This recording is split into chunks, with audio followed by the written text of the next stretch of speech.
Isang mapagpalang araw, mga kapatid, mga lehitimong willing mapagod sa abroad.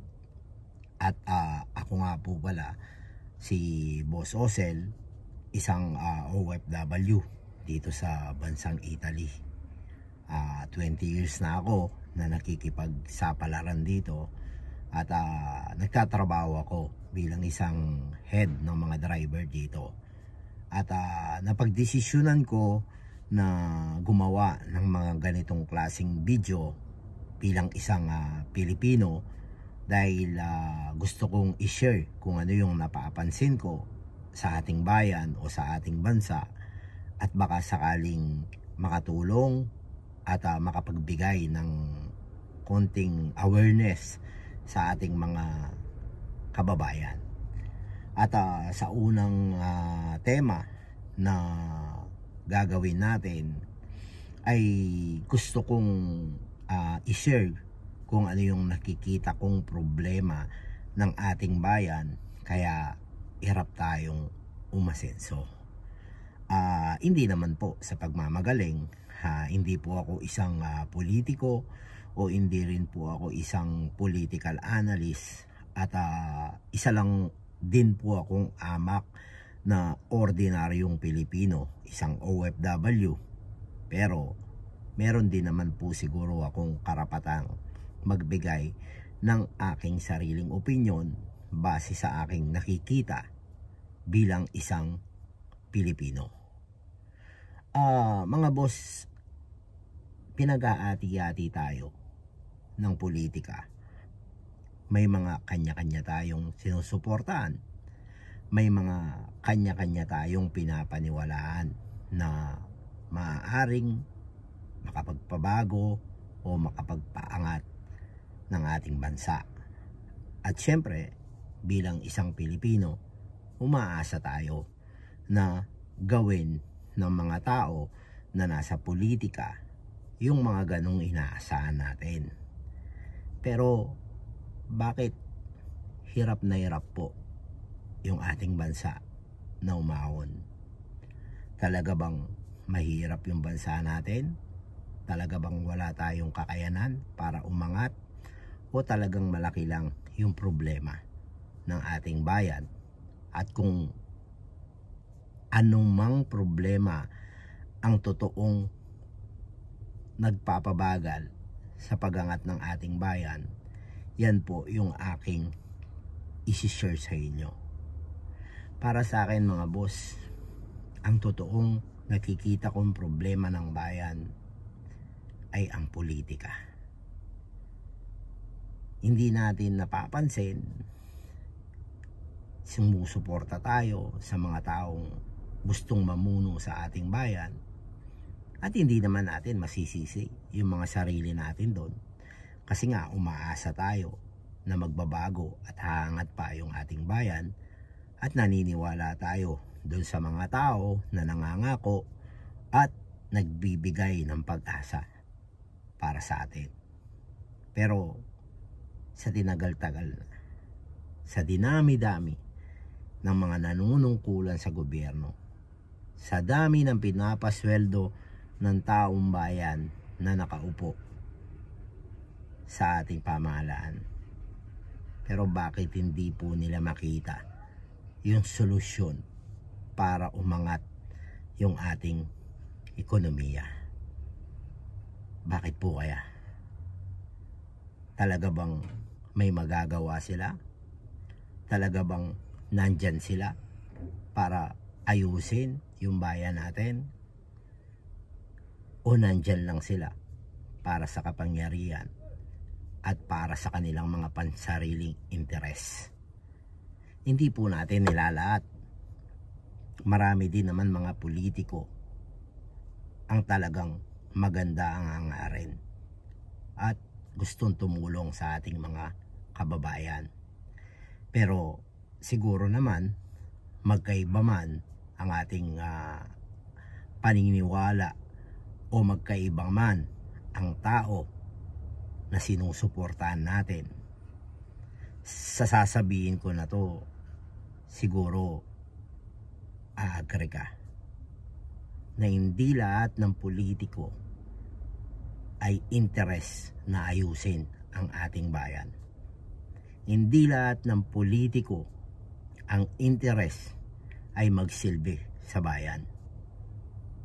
May mga politiko na nandiyan dyan para sa kanilang pangsariling interes.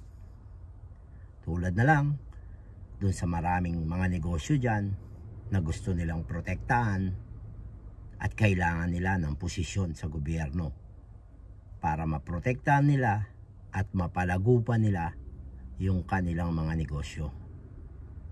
Merong iba dyan, mga kontraktor, sila yung malalaking kontraktor sa ating bayan at kaya sila nandyan sa kapangyarihan nila ngayon ay para dun sa pansarili din nilang interes. Hindi na natin lalaliman mga boss yung mga sinasabi natin para madaling maunawaan ng mga ordinaryong Pilipino. Kasi ako, mahilig akong manood ng mga political issue. So nakikinig lang ako, nagmamasid lang ako. At nakita ko doon yung malaking problema ng pagkakaati-hati nating mga Pilipino nang dahil sa politiko o politika. Doon pa lang malaki na yung problema natin. Pero siyempre, hindi naman natin masisisi yung ating mga sarili kung bakit natin sinusuportaan yung mga politika o politiko na inaasahan natin na may gagawing maganda sa bayan.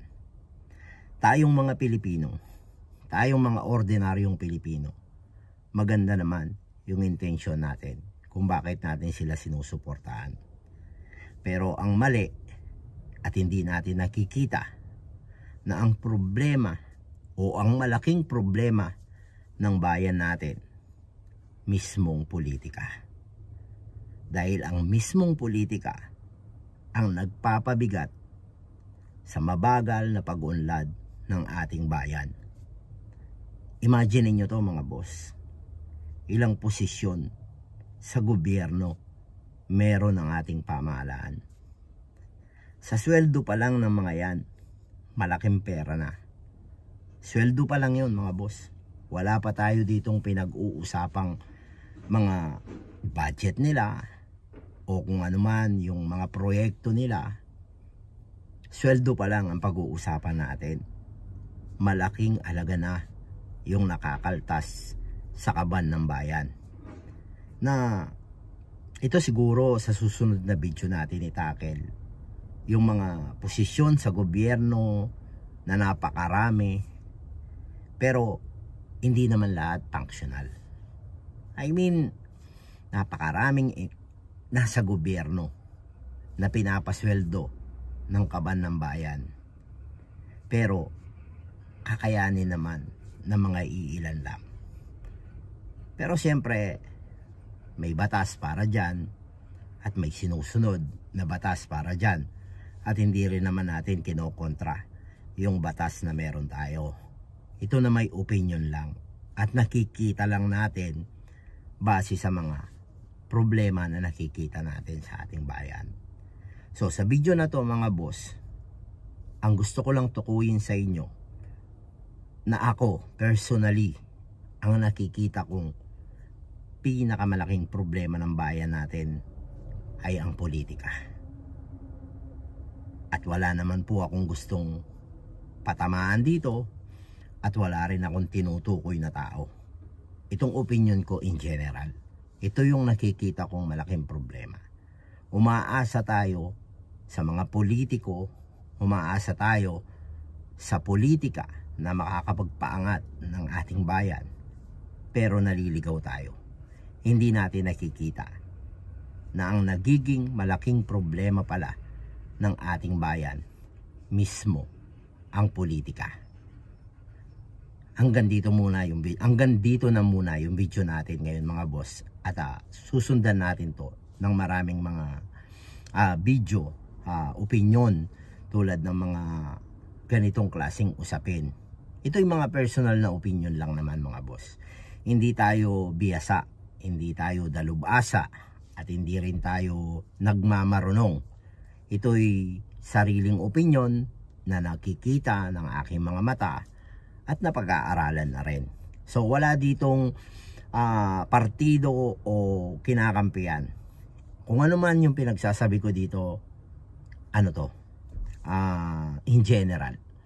Hindi dito kinakailangan na tilaw ka, pula ka, o berde ka. So yun lang mga boss ang ating may share sa inyo sa araw na to. At magkita-kita tayo sa ating mga susunod na gagawin pang mga video. At ayan mga boss, kung nagugustuhan nyo itong ganitong klaseng video na nakakapag-share tayo ng konting napapansin natin sa ating bayan, ayan, please subscribe. At i-like nyo na rin yung ating ginagawang video. At kung gusto nyo mag-comment, mas malaking bagay yon mga boss. Mag-iingat kayo palagi.